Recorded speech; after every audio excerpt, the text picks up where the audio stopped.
आखिर ये इतना टेरिफ लगा क्यों रहा है और चाइना और भारत पे टेरिफ लगा के तो ट्रंप उल्टा फंस गया है। हकीकत मायने में भारत अपने आप को विश्व के सामने अगले 20 साल में जितना ताकतवर दिखा सकता था, अमेरिका की जिद ने और ट्रंप के टेरिफ की वजह से भारत का महत्व उतना बढ़ गया है। अब पूरी दुनिया ये देख रही है कि एक चाइना था जो अमेरिका का मुंहतोड़ जवाब दे दिया और एक भारत है जो अमेरिका के सामने डट कर खड़ा रहा। तो कई बार दाव उल्टा चल जाता है। लेकिन ये ट्रंपा पगलाया क्यों है? ट्रंपा क्या कर रहा है कि तेल पेट्रोलियम मत खरीदो। कहां से मत खरीदो? तो यूक्रेन, रूस से पेट्रोल मत खरीदो। क्यों नहीं? क्योंकि रूस से अगर तुम पेट्रोल खरीदोगे तो यूक्रेन को इससे पैसा, इस पैसे का यूक्रेन युद्ध में यूज होगा। दूसरा कहता है वेनेजुएला से भी पेट्रोल मत खरीदो। फिर कहता है ईरान से भी मत खरीदो, यमन से भी मत खरीदो। रे चोट्टा कहीं का, तो खरीदेंगे कहां से? तो अब्बा के यहां से। जय हिंद। देखते हैं पिछले कुछ महीनों से अमेरिका पगला गया है। ट्रंप क्या क्या कर रहा है कोई ठीक नहीं है। आखिर ये इतना टेरिफ लगा क्यों रहा है और चाइना और भारत पे टेरिफ लगा के तो ट्रंप उल्टा फंस गया है। हकीकत मायने में भारत अपने आप को विश्व के सामने अगले 20 साल में जितना ताकतवर दिखा सकता था, अमेरिका की जिद ने और ट्रंप के टेरिफ की वजह से भारत का महत्व उतना बढ़ गया है। अब पूरी दुनिया ये देख रही है कि एक चाइना था जो अमेरिका का मुंहतोड़ जवाब दे दिया और एक भारत है जो अमेरिका के सामने डट कर खड़ा रहा। तो कई बार दाव उल्टा चल जाता है। लेकिन ये ट्रंपा पगलाया क्यों है? कई चीजें हैं, इसको समझते हैं एक एक करके, धीरे धीरे इसके कारण को समझ जाते हैं। पहला तो ये जो बाइडेन वगैरह के बाद यहाँ पर, क्योंकि इंडिया से जब ये जीता तो ऐसा लगा कि मतलब इंडिया से अब ये रिश्ते को थोड़ा खराब कर रहा है। उसका कारण देखिए, ये F-35 विमान बेचना चाहता है भारत को। ये विमान कभी गायब हो जाता है, कभी प्रशांत महासागर में गिर गया है। इंडिया में आया था तो उड़िए नहीं पाया था, इसको पता नहीं, इसको ठंडा मार दिया था। केरल में पड़ा हुआ था कंबल ओढ़ के बेचारा। तो बाद में इसको इंजीनियर ऐसा लगभग 1 महीना यहीं पड़ा था, तो भारत को बेच रहा था। तो भारत मना कर दिया कि ना, हम ना लेंगे। भारत अभी विचार कर रहा है Su-57 पे, हालांकि इसको भी फाइनल नहीं है, लेकिन रसिया से है। लेकिन अगर भारत पे को भरोसा करना होगा तो अमेरिका पे नहीं भरोसा करेगा, क्योंकि इस जहाज को उड़ाने के लिए एक्सप्रेस को वहां से दिया जाता है अमेरिका से। डेली एक कोड जनरेट होता है, बिना उसके कोड को फीड किए ये जहाज उड़ेगा नहीं। और लिमिटेशन अमेरिका चाह देगा कि आप इसको पाकिस्तान की ओर नहीं उड़ा सकते, तो अमेरिका से खरीद के भी वहां नहीं उड़ा सकते, तो हम काहे लिए खरीदेंगे इसमें। दूसरा, अमेरिका ने मना किया था कि रूस से S-400 मिसाइल मत खरीदो। भारत ने S-400 मिसाइल खरीद लिया। इससे भी ट्रंप गुस्सा है कि रसिया से क्यों खरीद लिए, लेकिन भारत की जरूरत थी, भारत ने खरीद लिया था। यहाँ पे ये कुछ भी कहता है। ट्रंपा क्या कर रहा है कि तेल पेट्रोलियम मत खरीदो। कहां से मत खरीदो? तो यूक्रेन, रूस से पेट्रोल मत खरीदो। क्यों नहीं? क्योंकि रूस से अगर तुम पेट्रोल खरीदोगे तो यूक्रेन को इससे पैसा, इस पैसे का यूक्रेन युद्ध में यूज होगा। दूसरा कहता है वेनेजुएला से भी पेट्रोल मत खरीदो। फिर कहता है ईरान से भी मत खरीदो, यमन से भी मत खरीदो। रे चोट्टा कहीं का, तो खरीदेंगे कहां से? तो अब्बा के यहां से। तो ये इसकी मोनोपोली है। भारत मानता नहीं, भारत खरीदता है। अब भारत को पहले प्यार से समझा रहा था, भारत नहीं माना, तो ट्रंप ने टेरिफ लगा दिया तो भी भारत ने नहीं माना। अब तुम लगाइए दिए तो अब तो रूस से और खरीदेंगे, अब तो ईरान से और खरीदेंगे, अब तो डॉलर के जगह रुपया में खरीदेंगे। अब कौन चीज का डर? तुमने टेरिफ लगाइए दिया यहाँ पे। तो अगला चीजों को देखते हैं। यहाँ पर ये पगला क्या बोला कि अमेरिका ने जो टेरिफ लगाया है भारत के ऊपर वो ठीक किया है। जा भैया, जो हो तो नीचा सहानुभूति था ना, तो उन्होंने चौपट कर लिया तुम भारत को लेके। यहाँ पे देखिए, अमेरिका जो है इस पे कभी भरोसा नहीं किया जा सकता है। ऑपरेशन सिंदूर के दौरान बीच में बड़बड़ बोलता था कि मैंने सीज फायर करा दिया, ये करा दिया, वो करा दिया। हालांकि भारत सरकार ने बड़ा देर से रिप्लाई किया। इस वजह से एक बहुत मतलब एक अमेरिकी मीडिया और यूरोप की मीडिया ने ये दिखा दिया कि ट्रंप ने हस्तक्षेप किया। हालांकि जब बाद में भारत सरकार ने बताया था कि अमेरिका के ट्रंप ने कोई योगदान नहीं था, तो ये और बलबला गया यहाँ पर। और ऑपरेशन सिंदूर, ये तो बैला अपने आप से फील्ड मार्शल की उपाधि दिया। फील्ड मार्शल की उपाधि देना चाहिए। पहलगाम हमला जो हुआ था इसी ने कराया था, आसिम मुनीर ने यहाँ पे कराया था। अपने से इसने क्या कर लिया था? उपाधि दे लिया था। कई और चीजें देखिएगा इंडिया और ट्रंप के प्रशासन के बीच में हो रही है। इंडिया ने बिटकॉइन और क्रिप्टो करेंसी को बड़ा मतलब सप्रेस किया है, उतना आगे नहीं ले जाने दिया है। और इंडिया में बिटकॉइन उतना प्रचलन में अब नहीं रहा है। और बिटकॉइन में ट्रंप की फैमिली का एक बड़ा पैसा लगा हुआ है, तो ट्रंप को एक उसका भी गुस्सा है। यहाँ पर ट्रंप का एक गुस्सा अडानी के प्रति भी है कि जो हिंडनबर्ग की रिपोर्ट थी उससे अडानी को उतना लॉस नहीं हुआ जितना कि लॉस की उम्मीद की जा सकती। अडानी रिकवर कर गया। ये गुस्सा को भी लगता है इनको यही निकालना है। जबकि अगर यहां देखेंगे तो ट्रंप ने जब चाइना पे प्रतिबंध लगाया तो चाइना आत्मनिर्भर है। हथियारों के मामले में चाइना आत्मनिर्भर है, टेक्नोलॉजी के मामले में आत्मनिर्भर है, पैसे के मामले में आत्मनिर्भर है। खनिज संपदा के मामले में आत्मनिर्भर है, जिस वजह से चाइना इसका मुंह तोड़ जवाब देता है। अगर वो 100% लगाते हैं तो ये भी 100% लगाता है, ये 250 लगाते हैं तो वो भी 250 लगाता है। हमारे पास में डिपेंडेंसी अभी भी बहुत ज्यादा है। चाइना के पास रेयर अर्थ एलिमेंट है, सब कुछ ऐसे पदार्थ होते हैं जो बहुत कम मिलते हैं और ऐसे पदार्थ बहुत ज्यादा जरूरत होते हैं, और इसका पूरा भंडारण चाइना के पास है। इन रेयर अर्थ मेटल का यूज कहाँ कहाँ होता है, तो जो माइक्रो प्रोसेसर्स होते हैं उनमें यूज होता है, जो इलेक्ट्रिकल व्हीकल्स है उनमें यूज हो जाता है, सोलर पैनल में हो जाता है। सिलिकॉन वैली जो है अमेरिका का, माइक्रोसॉफ्ट हो गया, गूगल हो गया, जितने भी माइक्रोचिप बनते हैं, इलेक्ट्रॉनिक्स चीजें बनती हैं, ये जो स्टार लिंक लेके जा रहे हैं अंतरिक्ष में, सैटेलाइट बना रहे हैं, नासा का सैटेलाइट, इन सब में रेयर अर्थ एलिमेंट होता है। रेयर अर्थ एलिमेंट पे चाइना ने प्रतिबंध लगा दिया, कहा अमेरिका टेरिफ लगाओगे तो हम तुमको देंगे नहीं। अब अमेरिका पगला गया यहाँ पर। इलोन मस्क का तस्ला, इसका तस्ला कैसे चलेगा, क्योंकि तस्लवा में तो लगेगा इसको सेमीकंडक्टर सिलिकॉन, अब वो चाइना देता है, तो चाइना कहा कि भैया तुम ब्रेकअप करो इससे। तो चुनाव के टाइम में ये दोनों के बीच में बड़ा अच्छा दोस्ती था, अभी ब्रेकअप हो गया क्योंकि इसके बड़बोलापन की वजह से। तो ये बड़ा चाइना ने इसका मुंह तोड़ जवाब दिया। अब चाइना की कंपनियों ने कहा कि भैया रियर अर्थ एलिमेंट जो है इतना हमारे पास ज़्यादा संख्या में, ये हम बेचेंगे कहाँ, हमारा तो व्यापार बंद होगा। तो चाइना ने कहा एक काम करो, ये तुम इंडिया को बेचो। तो भारत को अब देखिएगा ये रियर अर्थ एलिमेंट मिलेगा। आने वाले 2 से 3 महीने में आप देखिएगा भारत में सेमीकंडक्टर धड़ल्ले से बनने लगे हैं। भारत में देखिएगा माइक्रो प्रोसेसर, चिप, ये सब बहुत तेजी से बनेंगे, और ये चीज ये अमेरिका को इससे लॉस लगेगा। तो चाइना ने इस पे बड़ा बेहतरीन ढंग से काम किया। हालांकि ट्रंप का जो सबसे मेन गुस्सा का कारण है वो ब्रिक्स देश है। ब्रिक्स देश शुरुआत में 5 देशों का संगठन था, ब्राजील, रसिया, इंडिया, चाइना, साउथ अफ्रीका। ये शुरुआत में 5 देशों का संगठन था, अभी और बढ़ते गया है। ब्रिक्स देश जो है ये डॉलराइजेशन, डी डॉलराइजेशन की ओर बढ़ रहे हैं, जो ट्रंप का सबसे बड़ा गुस्सा का कारण है। और इनका R5, अब एक एक करके समझिए, ये एक नई मुद्रा लाना चाह रहे हैं जिसका नाम होगा R5। R5 करके मुद्रा लाएंगे, अभी इसका नाम पूरा डिसाइड नहीं है, इसलिए शुरुआत में इन्हें R5 के नाम से जानते हैं हम लोग यहाँ पर, और किसी और क्लास में आपको रीजन बता देंगे R5 क्यों कहते हैं। और ब्रिक्स देश अभी और इसकी संख्या बढ़ते जा रही है, 10-15 इसकी संख्या बढ़ेगी। अब ये ब्रिक्स कैसे काम करता है और ब्रिक्स से अमेरिका को इतना डर क्यों है, समझिएगा, ध्यान से समझिएगा। पहले जमाने में जब व्यापार होता था तो सोने चांदी में व्यापार होता था, कि हम सोना दे देते थे या चांदी से व्यापार होता था। तो ये थोड़ी दूर पे व्यापार जब होता था ऐसे तो चल सकता था, लेकिन जब दूर के व्यापार होते थे, दूर का व्यापार, तो इसमें ना ये एक थोड़ा सा सिस्टम चेंज हुआ। वो उसके जगह पे करेंसी का सिस्टम आया। जैसे किसी को दिल्ली से सामान भेजना होता था कलकत्ता, दिल्ली से सामान कलकत्ता भेजना था, तो वो क्या करता था, दिल्ली के किसी व्यापारी को सोना दे देता था कि भैया ये लो, तुम सोने की 20 सिक्के रखो और हमको तुम इसके बदले में एक रसीद दे दो। 20 सिक्के रख लो, बदले में हमें रसीद रखो, क्योंकि जाना है कलकत्ता, रास्ते में कोई छीन लेगा सोना तो दिक्कत होगा। रसीद रख दो, हमको ये रसीद दे देना, ताकि वहां वो रसीद दिखा देंगे। अगर हम वो रसीद जिसको जमा करेंगे वो इंसान तुमसे आके 20 सोने का सिक्का या चांदी का सिक्का ले लेगा। तो ये रसीद का आदान प्रदान होता था कि हम कहीं जाते थे, सोना का सिक्का रखते थे, बदले में रसीद लेते थे, रसीद से व्यापार हो जाता था। धीरे धीरे वो जो सोना का सिक्का रखने की व्यवस्था थी वो हम व्यापारी की जगह ना रख के बैंक में रखने लगे। अब बैंक उस सोना के बदले हमें रसीद देने लगा कि हाँ भैया ये रसीद लीजिए। तो अब जब से बैंक जब आ गया तो इसमें क्या हुआ कि अगर हमें किसी को सोना का 20 सिक्का देना है मद्रास में ले जाके, केरला में ले जाके, तो हम ऐसे नहीं देते थे, बल्कि बैंक को रख देते थे, ये लीजिए 20 सोने के सिक्के, बदले में हमें रसीद दीजिए। केरला में गए, मसाला खरीदे, उनको 20 सोने का सिक्का ना देके वही रसीद दिए, क्योंकि यह बैंक जो मेरे यहाँ पटना में है वही केरला में भी है। तो ये बैंकिंग सिस्टम ऐसे ऐसे आने लगा। इसी बीच जब प्रथम विश्व युद्ध हुआ और द्वितीय विश्व युद्ध हुआ, इन युद्धों के बीच में पूरी दुनिया में सारे लोगों ने आपस में बहुत भीषण लड़ाइयां हुई थी। तो सोना जो रखा गया था, ज्यादातर सोना जो रखा गया था वो ब्रिटेन से शिफ्ट होकर अमेरिका में जाने लगा। अमेरिका ने कहा हमारे बैंक में सोना रख लो, बदले में हमसे रसीद ले लेना। तो पूरी दुनिया ने अपना सोना रखा अमेरिका में, बदले में अमेरिका ने उन्हें रसीद दे दिया कि इसी रसीद से तुम व्यापार करना।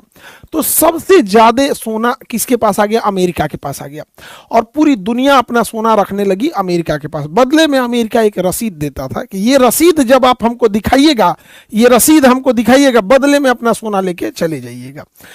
जब फर्स्ट वर्ल्ड वार हुआ और सेकेंड वर्ल्ड वार हुआ, पूरी दुनिया की अर्थव्यवस्था तबाह तबाह हो गई, बर्बाद हो गई, और सबका सोना रखा हुआ था कहाँ पर? अमेरिका में। और अमेरिका सुपर पावर आया, एटम बम वगैरह था तो सुरक्षित भी रखा था।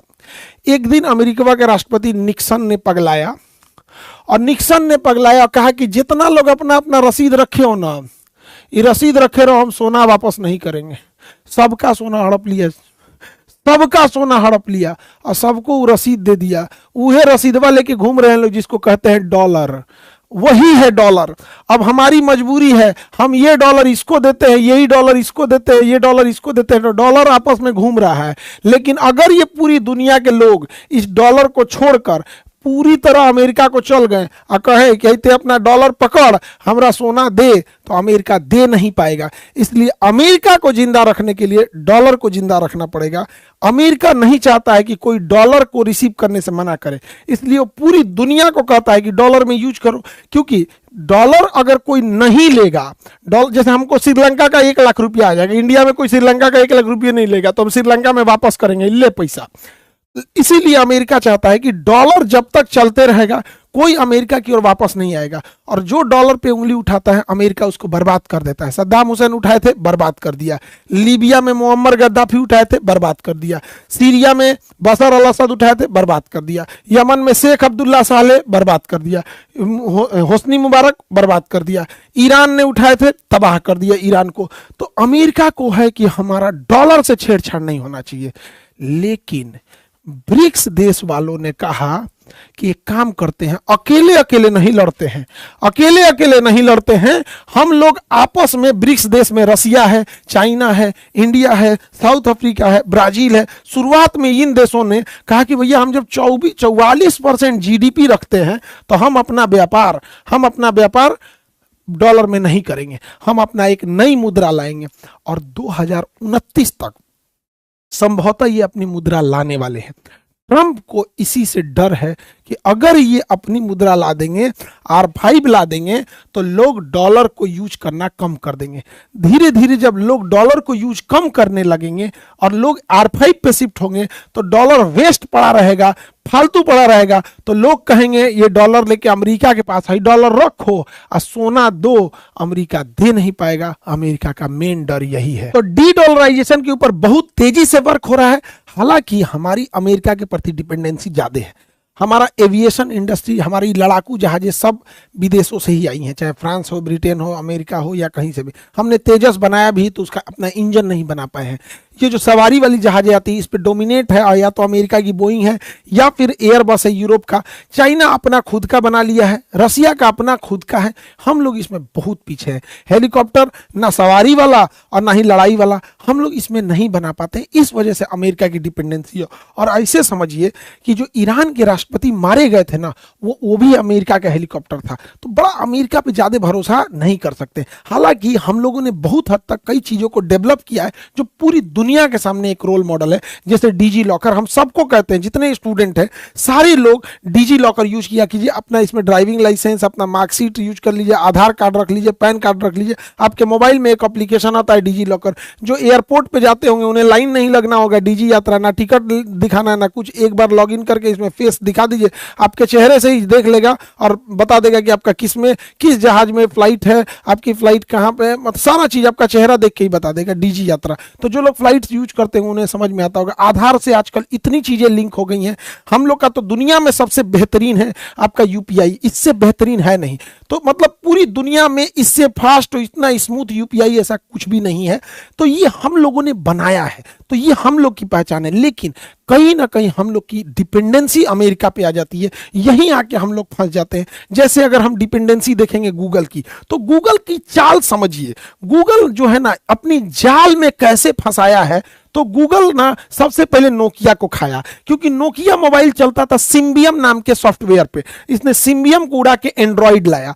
तो सिम्बियम बटन वटन वाला था, सांप वाला गेम खेलते थे हम लोग, लेके एंड्रॉइड पर। अब जैसे आप एंड्रॉइड खरीदेंगे तो इस एंड्रॉइड को स्टार्ट करने के लिए गूगल अपना एगो मेल बनवाएगा, जीमेल। नहीं बनाइएगा तो 5 गो नौटंकी करेगा। तो आप कहेंगे चलो ना बना लेते हैं। तो पहले गूगल आपको सिम्बियम पे ले गया एंड्रॉइड से, अब ले जाएगा एंड्रॉइड से जीमेल पे। अब जब जीमेल जीमेल खोल लेंगे, एंड्रॉइड खोल देंगे, तब जाके आपका कोई मोबाइल स्टार्ट होगा, नहीं तो स्टार्ट करने में 9 दिया तेल जला देगा। उसके बाद अब आपको प्ले स्टोर में आना होगा कोई भी चीज को डाउनलोड करने के लिए, चाहे वो यूपीआई कीजिए, जोमेटो कीजिए, या फिर आपका स्विगी कीजिए, व्हाट्सएप कीजिए, फेसबुक कीजिए, ये से सब लेके आना होगा यहाँ पे। अगर आप इस पे नहीं जाएंगे तो फिर आपको क्रोम पे ले जाएगा, लेकिन ससुरा फंसैले रहेगा वही अपने आप में। इतना ना नचा उचा के फंसाया रहता है जिसका कोई हद नहीं। आप कोई भी एप्लीकेशन, स्नैपचैट, इंस्टा, इन सबको देखेंगे इसी से अटैच है, और इन सब का कोई ईमान धर्म नहीं है।